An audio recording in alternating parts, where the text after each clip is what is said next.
Je m'appelle John McBain et je suis le président-directeur général de la Société immobilière du Canada. Le SIC est une société d'État fédérale spécialisée en aménagement immobilier et en gestion d'attractions touristiques. Nous achetons des biens immobiliers excédentaires du gouvernement dans le but de les aménager et les réintégrer dans la collectivité. Partout au pays, nous visons à faire en sorte que nos projets préservent et célèbrent le patrimoine canadien. Un exemple de cela est notre projet Currie, qui a abrité la base de force canadienne de Calgary pendant plus de 60 ans. La riche histoire militaire de Currie a été commémorée partout dans la collectivité.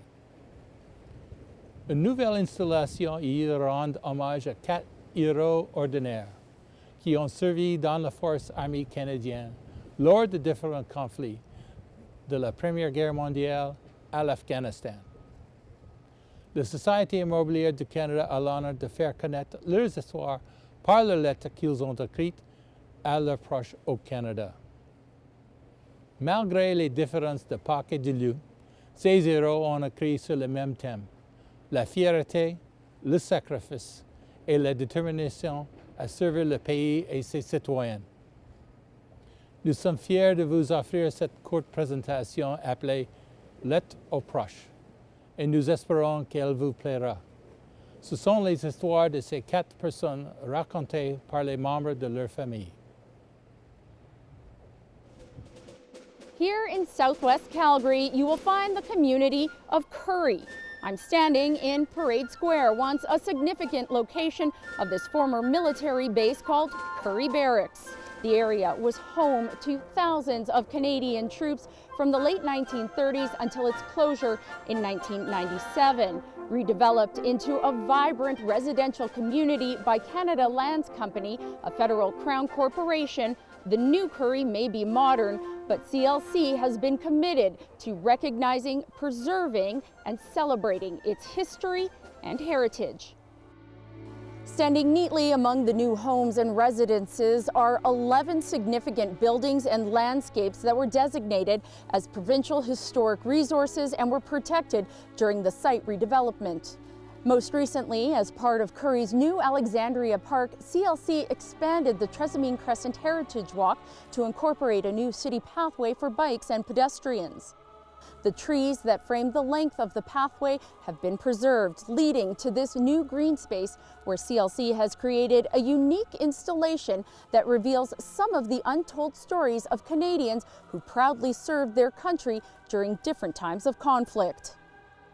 As we remember these incredible individuals, we honor the lives of all our soldiers, and today we get a glimpse into the lives of 4 ordinary heroes. We'll hear from their families and directly from them in their own words through the letters they sent home, where we find the connections that bond us all as Canadians. One of the interesting things about the letters, I wonder if this is going to be the last generation of letters, because people don't do it anymore. People don't write letters. It seems to me that we have such a burden of responsibility to make the world a better place for those who were born into far worse circumstances. It's more than donating money to charities. It's taking action and trying to make things better. You have both shown me that throughout my life, but here I realize it more than ever before. I think she served because it was part of who she was. Bravery is something you do at a spur of the minute. You know, you see a car crash, you get out, you help. Or, you know, something happens and you help. But courage is something you know exactly that it's not going to be easy, but you do it anyway. She knew what she was getting into going to Afghanistan. She believed in the mission. But I think it becomes important that we don't lose the story behind the people, or the people behind the story, whichever way around it is. I feel like I know him because I've had to delve so deeply into his life that I really do feel that I know him. I have been pretty well myself since my last letter to you, except the little touch of rheumatism, but then I wouldn't be in style if I didn't have it. They all have it down here, more or less. He felt he had a loyalty to his country, and he wanted to go and serve for that reason. And he felt that because he was good in other things, he could be good for the army and for his country. I'm so happy to talk about him again, you know? I really am. I love it. I hope he's waiting for me.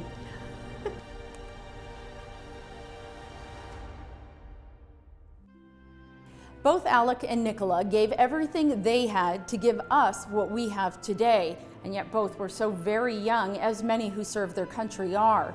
It was a fact that did not go unnoticed by other servicemen and women who weren't necessarily on the battlefield, but who worked tirelessly and selflessly nonetheless to help and save those who were. To the medical personnel that served our soldiers and our country, we owe them so much as well. I think home to me is a sense of belonging, but that belonging can be to people or place. I think the letters home meant everything to her and to her mother. That's all I had in those days, except for maybe the odd telegram. No phone calls, certainly. You knew your kid was still alive if you got a letter, but you weren't guaranteed because some of those letters took 2 months to arrive.